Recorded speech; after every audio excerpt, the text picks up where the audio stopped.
And welcome to the 6th edition of the Oregon Coast Art Talk series. It's September 27th, 2020, a beautiful day on the Oregon coast. My name is Tom Webb. I'm the director for the Newport Visual Arts Center for the Oregon Coast Council for the Arts, the two organizations who are helping to put on this series, as well as the Oregon Coast Online Art Show. We are very excited today to have Karen Gelbard, a weaver out of Pacific City, Oregon, and we are calling our panel a virtual art booth tour. And we'll get to that a little bit later, why we are focusing on that. I wanted to just say a little bit about Karen before I let her introduce herself. Karen is an award-winning fiber artist whose art reflects the colors and textures of the Pacific Northwest since 1997. She has won grants from the Oregon Arts Commission, the Ford Family Foundation, and she also received the Best in Fiber Award at the Art in the Park in Columbia, Missouri. Karen was part of the Coastal Oregon Visual Artist Showcase here at the VAC a few years ago, and that's where we first got to know her work. And so, Karen, we're excited to have you. Tell us a little bit more about yourself and where you are now. Thank you for having me today, Tom. I'm excited to be here. I have a fondness in my heart for the Visual Arts Center. I was a delight to be part of the showcase, and I feel this good, strong connection of the artist on the Oregon coast that happens with your organization. So yes, I'm happy to share what I've been doing this year. I'm usually an art fair artist, which means oh, sorry, go ahead. Okay, which usually means I travel across the country doing art fairs as my marketplace. And this year is different. There's been some new things to learn and some things that are quite different. Tell me about the typical art fair experience and give us a sense of how far around the country you go. And my sense is that you really focus on art fairs as opposed to maybe retail galleries and those types of outlets. Definitely. I do the art fairs. There aren't as many galleries that handle the wearables that I'm a good fit for. So I've come up with a plan over the years. It's not unusual for me to drive 20,000 miles a season to art fairs across the country. I've been to the Baltimore American Craft Council show, San Francisco, Seattle. I go sometimes to La Quinta in California. So what happens as an art fair artist is that you apply to shows, you apply to twice as many as you could possibly get into, and then you wait to see what the jurors choose. So either you get accustomed to either being accepted or rejected. That's one aspect of being an art fair artist. But once you get a list of shows that have accepted you, you start to make a plan for the travel. I can't drive across the country for one show. It just doesn't work out economically. So I make a plan. So I have the minimum of 3 shows on consecutive weekends. And you just have to think like, you're a travel agent, if you're going to city A and city B, and what are you going to do in between? So I start to make plans. Last year, I think I went to the Midwest on 2 separate trips, and one show was 3. One trip was 3 shows, and the next one was 4. That's just a lot of driving. Yeah. So you have to be able to make those arrangements. So yeah, you're racking up the miles for sure. Now this year with COVID and everything, my understanding is pretty much all those art fairs were canceled. So you came up with a creative solution to present your work in an art fair format. So tell us a little bit about that. I know there was ultimately there were some challenges. Oh, you bet, right? Well, in March, I had my work at a show in Tacoma, Washington, and midway through the show, it was canceled and all the work was sent home. That was the beginning where I started to realize that things were going to be quite different this year. Slowly, one by one, the shows that I had been accepted into had to change their plans, and they were not going to be able to hold their events in the typical art fair fashion. And we all kind of were paralyzed about what was going to happen. So I kind of made a list for myself to say, what can we do? What are our resources? What are the pieces and parts that we already have where we could still find a way to market what we have? One of my solutions was to set the booth up in the backyard and try to use Zoom or go virtual with Facebook Live and reach out in a new way to my customers. I learned a lot. It was a very steep learning curve. The technology is a challenge if it's not your first love. Right. I am extremely grateful to my family and for all the support they gave to help me problem solve the technology. I live on the Oregon coast. It's a rural area. It's not a city. I barely get 2 bars on the phone, and the Wi-Fi is a little weak, and even our internet speed is not tremendous. Those were technical obstacles to overcome. So yay, technology though. It's better to use an Ethernet cable and be wired rather than use Wi-Fi. So I'm getting better at this. And then I think around Yeah. the weekend that the fires really hit, you were impacted. I think we have a video of that case scenario. Justin, can you play that for us?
We're back. Wow, that was a pretty dramatic experience, Karen. I had a good plan for September. I just never expected that to happen.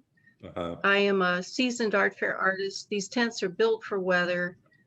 This was an extreme situation, and I just feel really grateful it was in my backyard, not actually at an art fair. Right. I should mention that I buy insurance for art fairs, and this was one expense I made sure I paid this year. And I'm glad I did, because the unexpected happened. Right. So was it the case that nobody really got to see Yeah. your art booth in your backyard, at least in September? Well, I did a video in July during the Salem Art Fair for a similar purpose, to promote a more of an interaction when the people were visiting the Salem Virtual Art Fair. And I was able to make, in the first weekend of September, I think 2 other short videos where I wanted to talk about the work. And the nice thing was that I could change the inventory and have a second conversation on a subsequent day. So I kind of enjoyed that. But then the weather changed, and so I moved indoors. So our original plan was to Yeah. have you be live streamed at your backyard art booth. but that clearly wasn't possible after what we saw in the last video. But let's talk a little bit about your product line, and then we'll go to the second video, which from the Art in the Pearl event that you also had a virtual show for, and that let's have you talk a little bit about your product line, and we'll show that video that really shows that in greater detail. Well, I'd have to say that this year was a little tough initially to work in the studio. I spent some early parts of the spring just using the machines I had and the skills I had to make face masks. And I was giving them to family and friends, and it kind of grew in volume, just giving them away. I needed to kind of get back in touch with feeling essential. So I took stock of what I knew how to do and wanted to help. And that was a good exercise for me to kind of work through the stress of what we were all dealing with.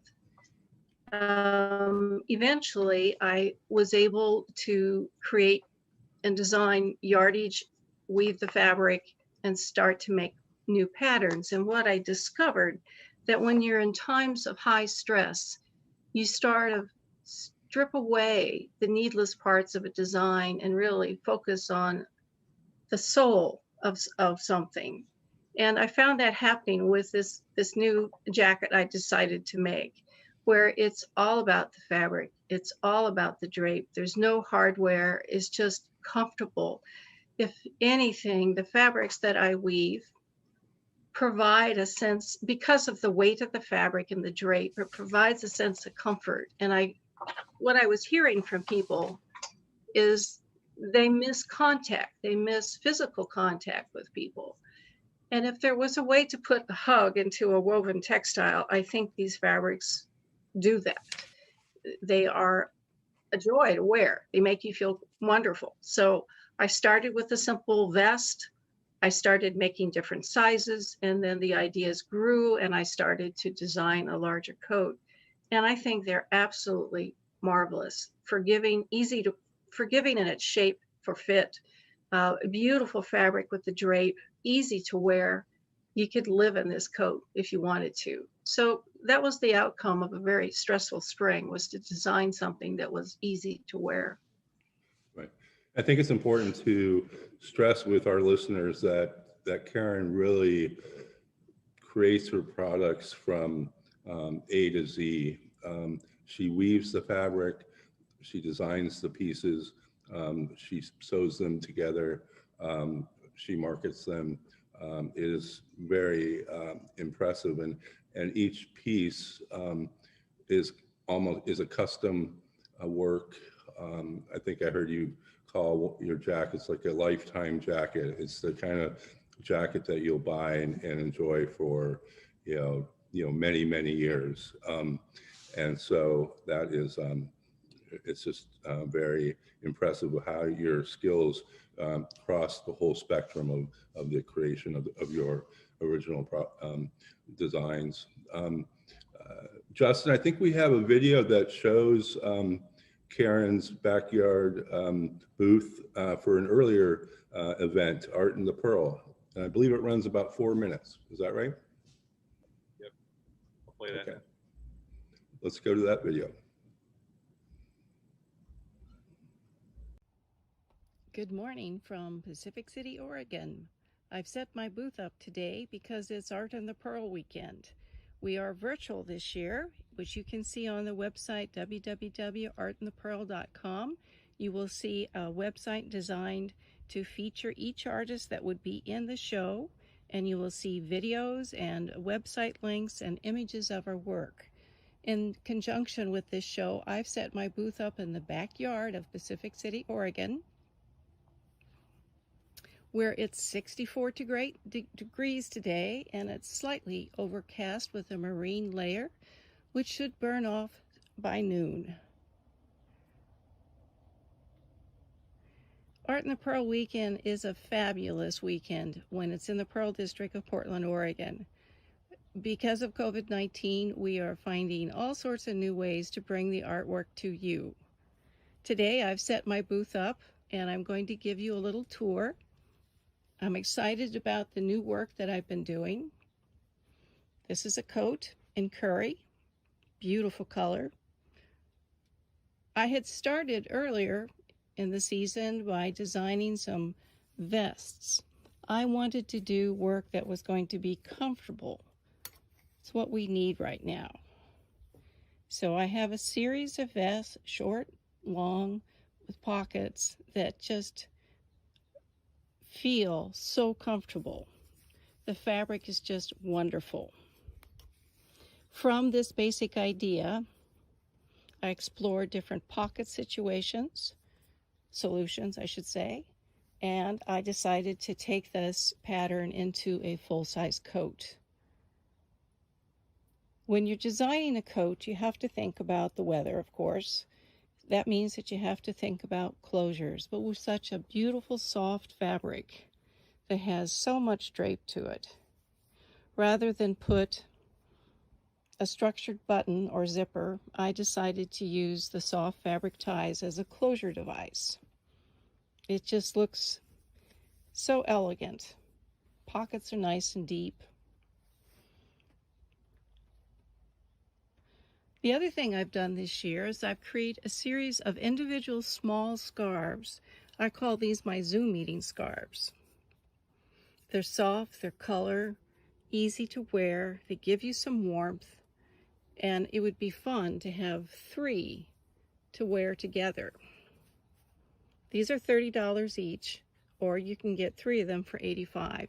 You'll find them on my website. Having a simple idea like these scarves lead me to other adventures in designing, and this is a beautiful image of one of my waterfall scarves on the model with a gray hooded shawl underneath. Some of the colors that I've been working with have to do with me liking coffee, strong coffee. You're going to see here is a espresso brown. It's not a black, it's not a brown, it's much more interesting. I have a beautiful chocolate below, and here I have something called Brazil wood that can't decide if it's a green or brown or just wonderfully woodsy like. These fabrics are yet to be cut, so I take orders. All I need are measurements and a conversation about what you'd like in a design, and off we go.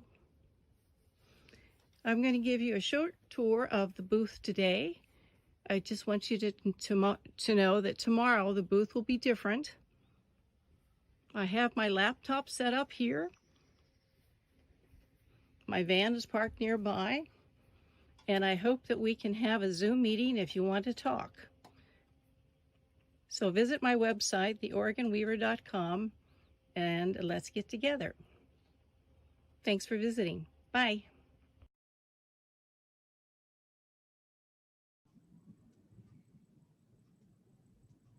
Okay, we're back.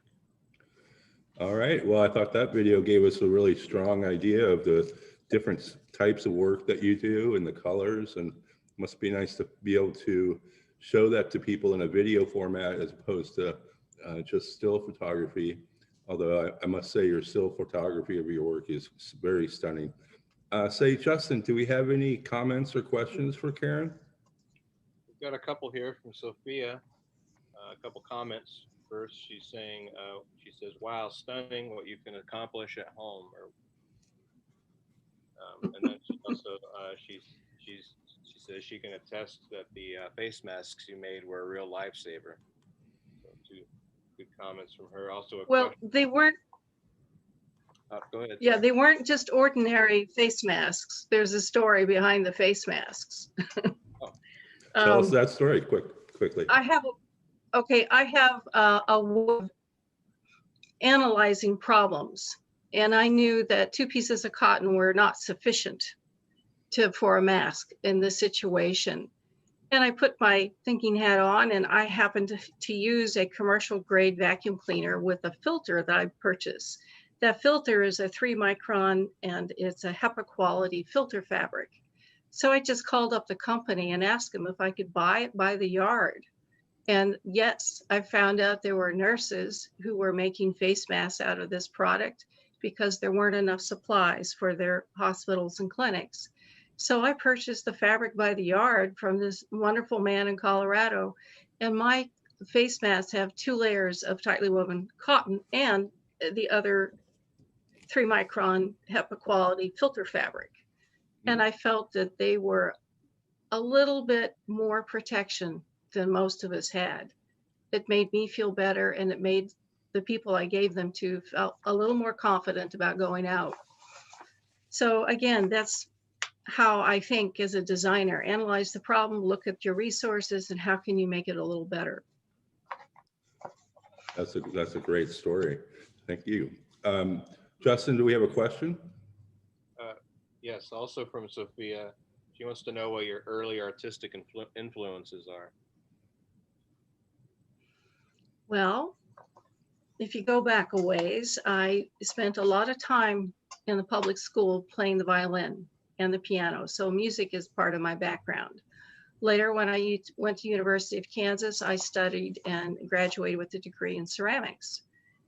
And why did I wind up in fiber? It's just a journey, and it's all about design. It's about listening to what you know best and figuring out how to use that. So instead of playing the violin, I now manage another set of strings. Instead of making musical harmony, I find color harmonies. The ceramics was a wonderful journey, and I still find a strong relationship between the slab building that I did with ceramic, with clay, and working with garments. There's something about shaping and the human form that's still, it's in the background. It's part of what I do. That's a wonderful explanation of how those different artistic mediums come together in your work. Karen, can you talk a little bit about production weaving and the sense of scale that you work at least on the loom? In the beginning, as a weaver, I would weave 10 yards because that was the most that my small loom could hold. But I was never satisfied because it was only going to cut enough fabric for 2 jackets, but not 3. I was always short of yardage. So later, 1980s or so, I got a production loom, and it was designed to hold 100 yards or more, depending on the size of the yarn. And I just learned to think in terms of doing 100 yards. And I will put on 1 long warp, and I'm very good at figuring out the color, because the warp is one direction, the weft is the other direction, and the color is pixelated. So you have to draw on your sense of color as an artist about what colors work best side by side. So I always think in terms of 100 yards. This means that when I'm standing at a show at Art in the Pearl in Portland, Oregon, I'm thinking about what materials I need to purchase for the next warp, or how many buttons I need to get if they're coming from Europe or wherever, how much time that takes. I'm always thinking about what comes next, thinking ahead. That's part of being a production weaver. When you're planning that 100-yard warp, do you have it pretty well laid out in your mind about how the colors are going to flow, or is that something that comes as you're going along? I think it's one of my strong suits, is that I'm able to design a warp and understand how I can manipulate the color background, where you get some colors that pop to the front and other colors will recede. And overall, to have a blue tone warp or a red tone warp and understand how the weft is going to work. Mm-hmm. It's not unusual for weavers to focus on colors that they love best. And certainly my fabrics are fall fabrics. And I totally enjoy the opportunity to run the weft across these multicolored warps, because it always works. Mm-hmm. It's a knack I have for making it successful. The trick is that you have to have a diverse enough warp so that the color tones will interact. I'm able to go from light to dark, from red to green, sometimes blue to orange, all within one long warp. And the beauty of that is that all those pieces of yardage are related as a collection, and they will work together. Mhm. And just how long does it take to do a 100-yard warp, which is the size of a football field?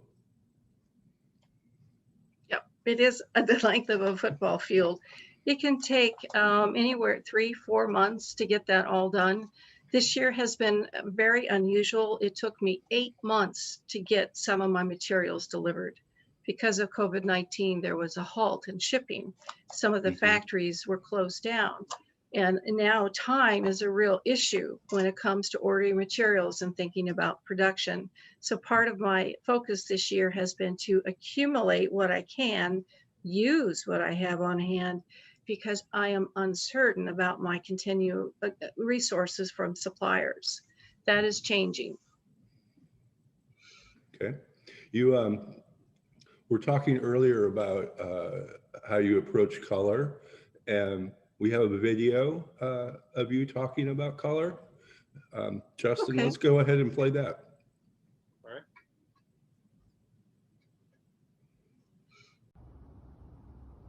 Good morning. It's an art fair weekend. It's September and I've set my booth up in the backyard to be part of virtual art fairs. My strategy has been to set up the booth and give you stories behind the work. And rather than change the inventory for a new view today, I decided to talk a little bit more in depth about color, hand weaving, and being a production weaver.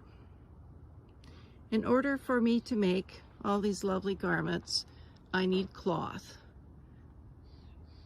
So a loom is used, and I plan on a 100-yard warp. One of the skills I have, and certainly one of the passions I have about weaving, is creating color.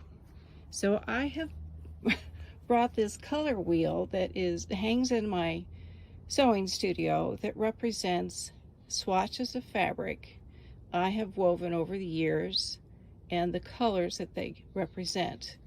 So what I've been doing is working my way around the color wheel. Now, I don't just do a few yards and then make a garment. I have learned to be a production weaver, which means I think in terms of making more than one garment. I've learned to think in terms of doing 100 yards. Part of this is because I had a contract with Timberline Lodge on Mount Hood to recreate some historical fabric for the upholstery that's in the lodge.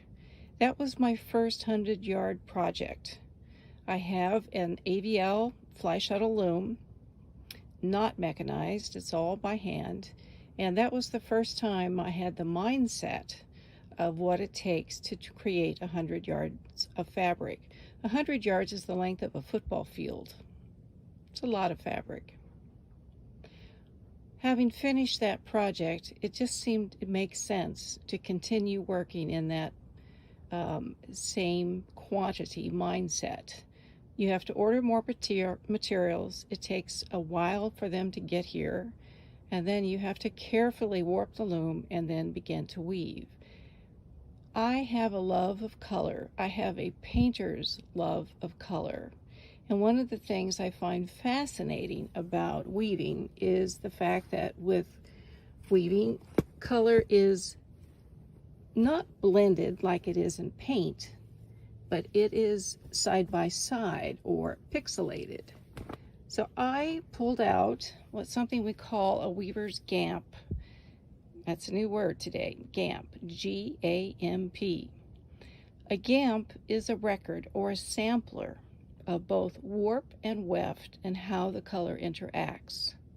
So this is a sampler for a long warp that is a multicolored warp. And one of the things that I think it's important about what I'm able to do is no matter what the warp colors, I'm able to work because of my sense of color and side by side how that works, I've been able to create both red and blue, pastels and greens and grays, the black and back into other greens and a brighter blue. So to work from both sides of the color wheel, red, blue, green, and neutrals on one warp and have them be successful is a challenge, but I love doing it.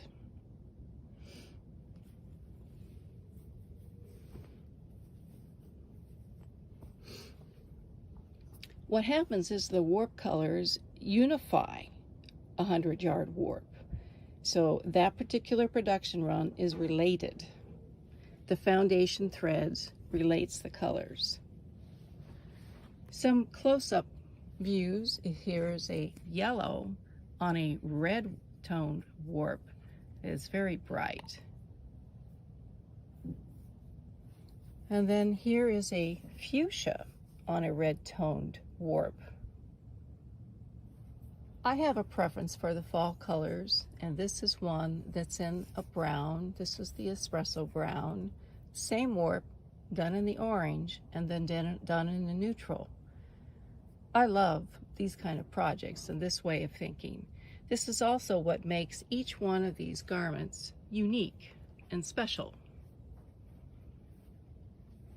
I learned a lesson from watching the ocean, which is nearby. As you know, I live on the Oregon coast, is that the ocean is not just blue. The ocean has a depth of color. There are more than one shade of blue. And with that knowledge, I have figured out that my fabrics need to have color depth, so they tell that story. The fabric is interesting both far away and close up. So that's the story from the booth today. Thanks for listening. There'll be more tomorrow. Bye for now.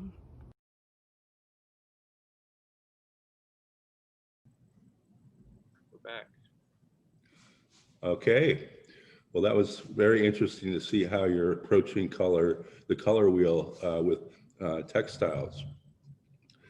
Karen, I wanted to transition a little bit to the project you did with the historic Timberline Lodge.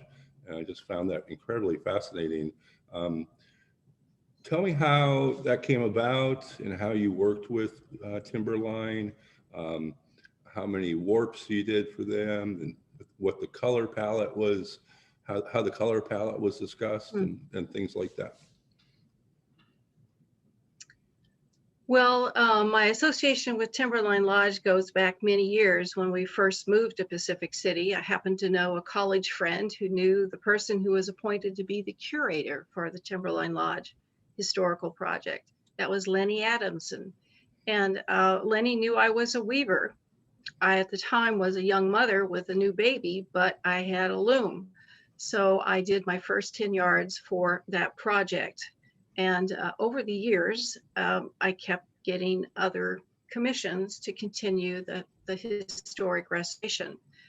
I think I've done 310 yards to date, and I have 10 yards on the loom today for the Timberline project. So this is something where the fabrics wear out over time because of the traffic through the lodge. And the mission is to recreate the historical fabric. The Timberline Lodge project was my first 100-yard project, and I was glad I had a production loom for it.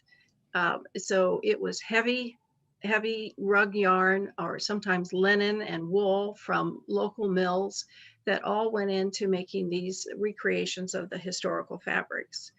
And it's a privilege to be part of something like this project. And it's an honor to help keep that historic tradition. It's, yeah, I always will find time to do Timberline. And certainly since I'm not traveling this season, but staying home, it makes sense that I would have more time to put a warp on.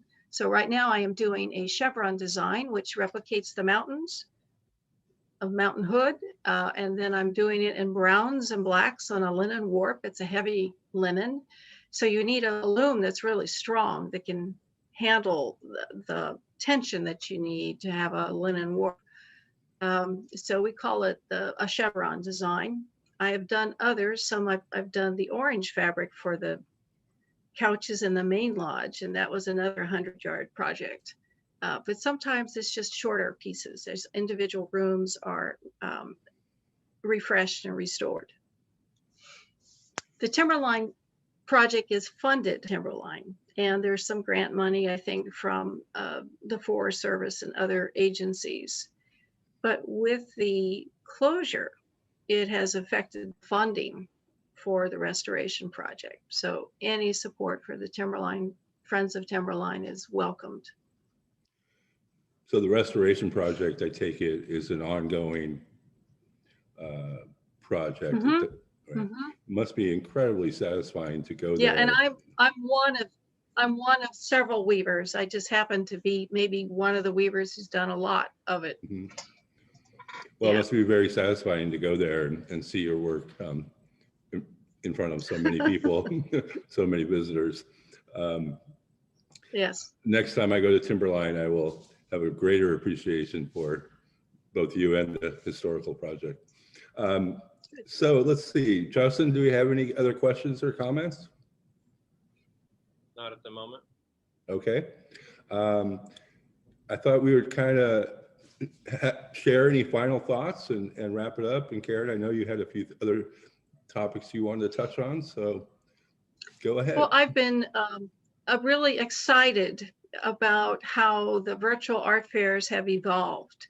It started with the Oregon Coast Council for the Art in Utah in creating an opportunity for the artists to showcase their work and do a fundraiser if the work should sell. That was the beginning of how people were thinking of new ways to get our work out there. Later, I did Salem Art Fair. They hired someone to create a map of the actual art fair. And then you had websites and artist locations on those maps. That was one of the first virtual art fairs I did this year. Then Art in the Pearl, they designed their own unique platform. And then what's happening is individual artists came together and said, we can help support each other. Let's use social media. And they banded together. And there's a group called Art Show Artists on Instagram. We started with a small group of us, and now we have 1,800 followers that like following the artwork that we post. So we have come up with creative ways to promote our artwork through social media. In addition to art fairs creating their own platforms, now there are people building the software platforms that will be more permanent. One's called Booth Central, the other's Eventany, where we can park our inventory and it functions sort of like a unified shopping place. I have learned so much this year. But the first thing that was important for me to understand was I had a beautiful website, but I needed a store. So I invested money in my own website and got it functioning with a true store. And I had to learn a lot. I had to learn how to use a spreadsheet. I had to learn how to do inventory, and then everything had to be uploaded into my store. And I can now say that I can track the inventory and know when something sells. I also do a lot of custom work, and I have an opportunity where I can communicate with customers to talk about doing custom work. And that would be certain sizes or certain colors and what I can actually do for them. So technology has been very important. And some days I felt like my head was going to explode. I was learning so much. But I think it is the future. It means that these virtual art fairs are accessible to many, not just one particular community. They're also accessible for people who have handicaps. It's just all of a sudden the art fairs people are looking at them from all across the country. The Peoria Art Fair is happening this weekend. They created perhaps the most unique virtual event. It's like a game. They have actually gone to the site and recreated in a virtual world with art fair tents and using gaming techniques with arrows forward, backwards, left, and right. You can walk the entire art fair see works on the walls of the tent, and then visit the artist's website. It's amazing what they have done. Just a thank you, everybody, for knowing how to do it. Yeah, that's wonderful to hear about those creative developments online. And so everyone knows, people can visit Karen's website and review her work and make a custom order. Oh, yes, I have a website. I should mention that.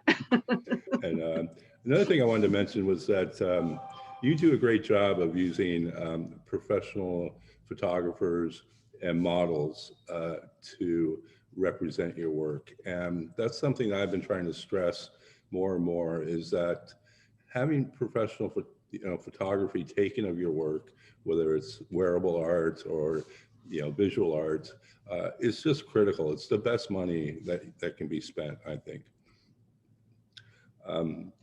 I should mention, I want to give credit to some of my photography. It's by my friend Melanie Jackson. She puts out a magazine called Tear Sheet PDX, and this model over here is one of hers. This is Oksana Bell wearing my work. And then there's another photographer in Newburgh I've been working with for many years, and that would be Kendra Barber. She did the other photo behind me. It's taken years to get my images to this place, and I'm happy that they are. But my goal this year is to figure out how to do a virtual fashion show for the wearable artists, because I think people really miss the opportunity to see fabric in motion, to see it on the human form. And if I can figure out somehow how to edit and put together a virtual fashion show, I think it would help the rest of the wearable artists. So that's one of my goals this year. And you and I have been talking about doing a in-person fashion show of independent wearable art here at the Visual Arts Center. And now that we've entered phase 2, maybe we can start thinking about that again. But I would love to do that. I think it'd be fun. Yeah. Mm-hmm. Karen, I want to thank you for all your time. To I'd like to thank you for all your time here and all your support for the arts and for the Newport Visual Arts Center. I feel like we've really built a strong relationship, and we'll keep it going. And best of luck to you in Pacific City. Thank you. Thank you. Let me mention my website. It's www.theoregonweaver.com. Excellent. Thank you very much, have a great Tom. rest of your day. Thank you too, Justin, for your support. We'll see everyone next week when we will be. Bye for now. We'll be presenting the painter Hank Pander, A Tale of Two Portraits, next Sunday at noon. We'll hope to see you then. Thank you. All right. Thank you.